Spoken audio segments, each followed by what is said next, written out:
الفستق الامريكي سعره 12.10. اللوز المقشر ده سعره 5.80. بودرة اللوز 63. البندق 45. جوز الهند 54. عين الجمل 24. الكاجو 84. الزبيب 1.55. اللوز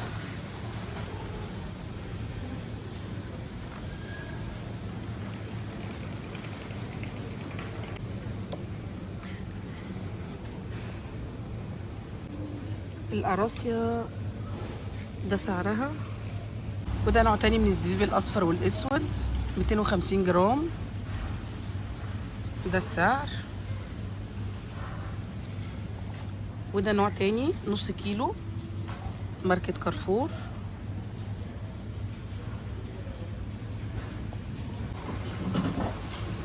ده المشمش. وده الزبيب كيلو.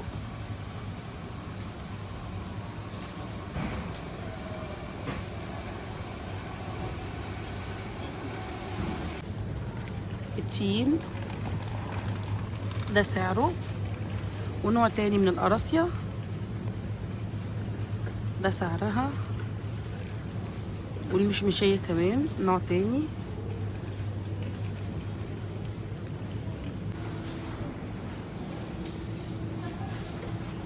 التمر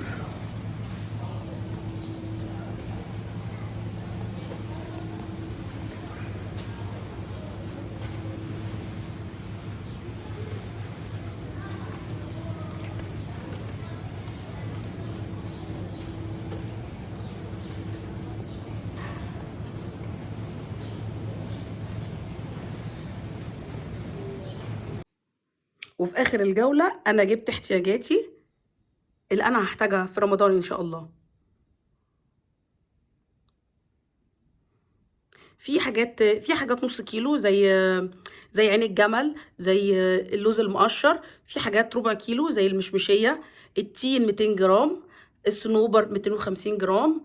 بودرة اللوز برضو 250 جرام. يعني جوز الهند كمان 200 جرام. الزبيب 200 جرام برضو. الحاجة اللي احنا بنحتاجها احنا نجيبها، ولو خلصت واحتاجنا غيرها نقدر نجيب تاني. كل سنة وانتم طيبين ورمضان كريم ان شاء الله.